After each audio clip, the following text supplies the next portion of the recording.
Josh Jacobs and what he's brought to this team. And, one of the other parts to that pick six and everything else was kind of got you out of that part of your game. No doubt. Because you're down 10-3. You go, and I get it. You're trying to get a field goal and trying to get some points. And LaFleur is always very aggressive, and I like that. Mm-hmm. He calls timeouts. He gets the ball back. I love that part about how he approaches it. Mm-hmm.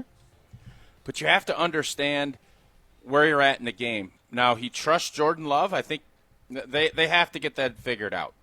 I don't know. I don't have a solution to it. You can't do it. But once that happened, and then Detroit scores when they get the ball, and it's 24-3, Josh Jacobs was having his way with this. Matter of fact, when I get to prize picks later, cost me. It was a dumb play by me, but Josh Jacobs, it was a lot like the Philadelphia game a couple years ago. He had it covered by the first quarter of what was going on. So OT not great with that, but he was really good, and he's elusive, and he's physical. He's everything we wanted in Green Bay for him to sign, regardless of what Bill Barnwell says. He was my big positive today. Yeah, I don't usually double up, but 13 carries for 95 yards, 7.3 yard average. And by the way, what is he, an Iowa running back? I don't know what you're referring to. Emmanuel Wilson, 4 carries for 28 yards and his first career touchdown. I mean, look, they were running the ball really effectively. And then they had to stop because they were down by 3 touchdowns. Look, I still wish Aaron Jones was on this team. I like him as a guy. I like him as a teammate. I like him as a leader. I like him as a guy available to the media. He is the kind of guy you want on your football team. But, Goody, you were right. Got it right.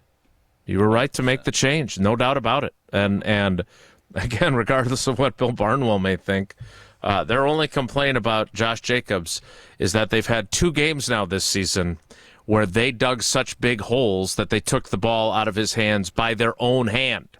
That's the only complaint they could possibly have. He got a little dinged up at the end there, too, which I didn't love. But, yeah, he's a really good football player, and I think Green Bay has to continue as this. You would think he's going to just get better and better as the weather gets worse and worse. And hopefully Green Bay gets their blank together and will stop. And that's my negative. Way too many idiotic penalties, sloppy play, and I can't see. Let me pull this up. Somebody just tweeted this at me. I thought it was really interesting. When are we going to get our blank together and actually do it? 9 games in, they're still making the same blanking, self-inflicted mistakes. I'm growing weary of hearing, oh, well, I'm encouraged, blah, blah, blah, blah. When are they going to do it? And that's from the Gooch Navy Warrior. Fella. No, it's from the Gooch Warrior. So I don't have an answer. I thought we'd be seeing that. It's getting to be Thanksgiving. You know, that's that line of delineation for me. Time to play your rookie quarterback, too. You need to get your blank together because too many times we're getting a hold or we're having a false start or we're having a drop, and then you're sitting there and you can't use that hammer you got in Josh Jacobs, and you're asking guys 3rd and 7, 3rd and 11. It's just really hard to be a good, efficient offense doing that. So that's my negative, and it doesn't feel like we're trending in the right direction. That's the part that I'm most frustrated about. They had won 4 in a row in spite of that. I think they overcame it, and they played teams that they could overcome it. You're not going to overcome it against the big boys. No, you're not. Exactly. And in fairness, I do think the penalty numbers had decreased. Yesterday, too many of the focus penalties.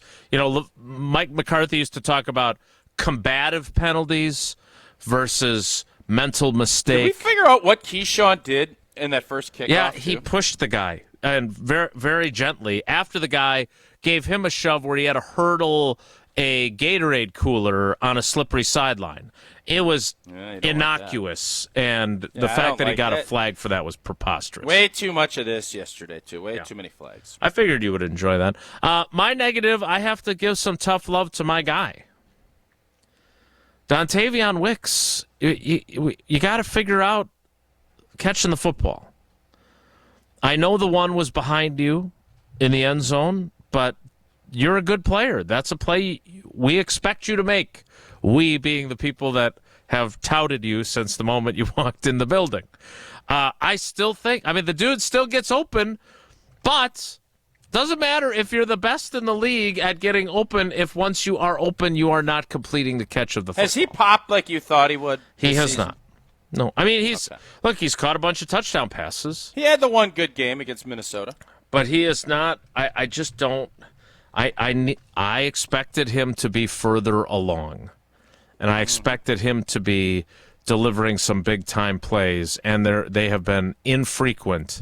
I'm also a little curious if Christian Watson is struggling to find his place in this offensive world. Like, I was surprised. It appeared he mistimed his jump on the one downfield ball. I'm not sure what's going on with him his either. Body control, for as much as I love C. Watt, his body control is not where it should be. Yeah. So those are my positives and negatives and Tausch's. Now it's time for yours. 844-770-3776. 844-770-3776. And what is your concern level with the quarterback?